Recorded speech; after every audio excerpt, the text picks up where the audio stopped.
Yes guys, welcome back to another video. Welcome to GBFC 2, the second channel of the George Benson football channel, the Euros.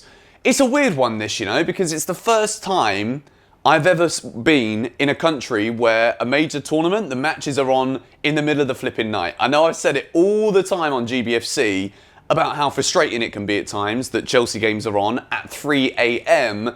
When Austria-Macedonia is on at 1, normally I'd always say that I watch every single flipping match in a major competition because I normally do.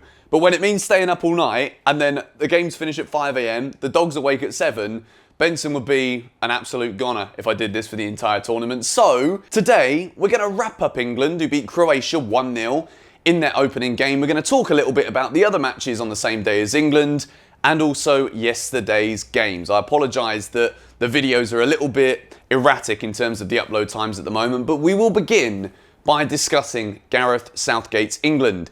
It was exactly how I thought it was going to be. When I released my match preview, I said that in terms of what we're going to see from England during this tournament, I do feel as though the best from this England team will come the more matches we see them play.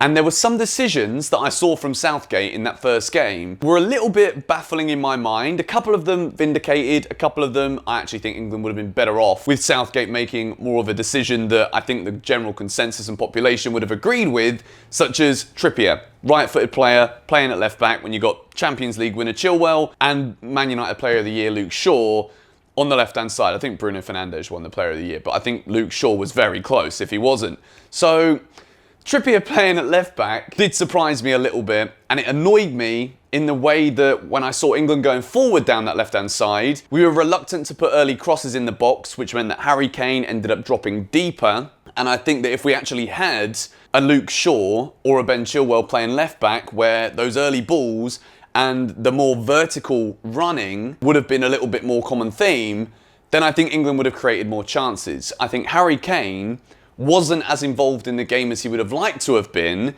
And we always know with Harry, he wants to be on the ball in every single area of the field, be it in the defensive third, the middle sector, in the attacking third, obviously. But Harry Kane wasn't getting many opportunities. He wasn't getting the ball to his feet enough, so we saw him continuously dropping back.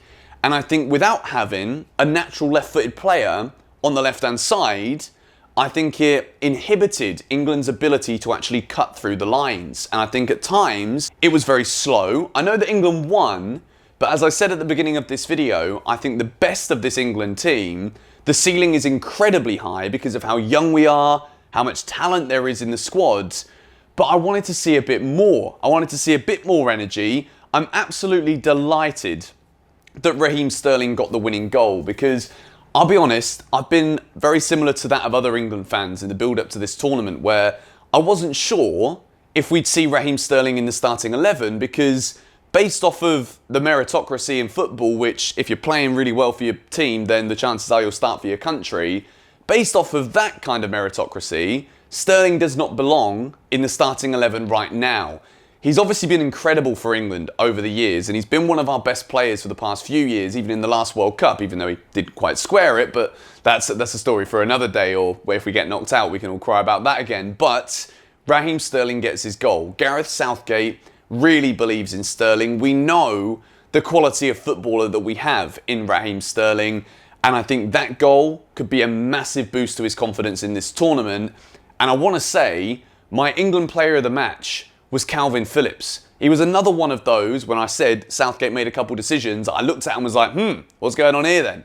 Calvin Phillips starting was one of them, but it was one that was vindicated. And I'm not going to lie, I've watched a lot of Leeds this season. I thought they were great, I thought Calvin Phillips was good, but I didn't expect him to play alongside Declan Rice. I thought Calvin Phillips could be the guy that comes on if Rice is looking a bit leggy. If Rice gets injured, then yeah, Calvin Phillips has had a very good season for Leeds. We put him in the side. But he was absolutely exceptional. I think the fact that England played with two defensive midfielders in both Declan Rice and Calvin Phillips, I think Declan just loves sitting in front of that back line. So it kind of gave Calvin Phillips the license to get forward, which is why he was in the position that he was when it came to providing the assist for Raheem Sterling to score. I think it was a brilliant performance in his first game for England in a major competition. And even though I've sat here and talked about quite a few things today that I think England could have done better, I was impressed by Phil Foden. I thought Mason Mount had a very good game. I think defensively, we looked very solid. I think as a Chelsea fan, obviously there's a bit of bias in here, but I'd have liked to have seen Reece James come on, maybe with about 20 minutes to go when Croatia started to press us a bit more. I think Reece James is very press resistant. I think Kyle Walker's a great player, but I think Reece offers something more in an attacking sense than Kyle Walker does. So at times, towards the last 20 minutes, it was a bit nervy. England weren't creating as many big chances, and I think Reece James would have definitely helped those to actually be created. But the news is England are off to a flyer. 3 points in the first game against probably the toughest opponents in the group, at least on paper. Croatia are World Cup finalists, but England got the job done.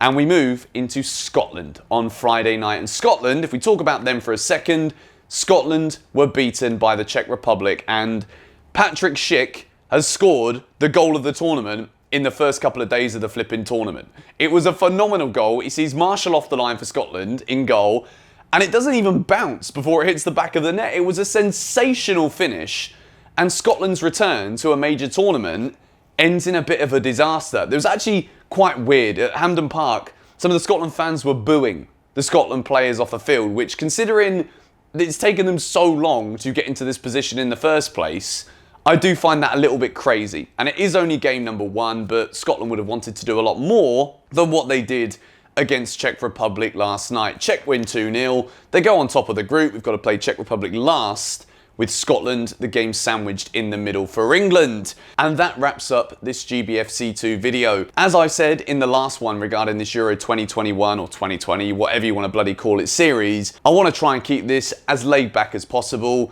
I'm trying to get back into the swing of things on GBFC as well, but if you are not yet subscribed here, make sure you do so. England get themselves the win. I will catch you guys tomorrow with another roundup. See you guys there.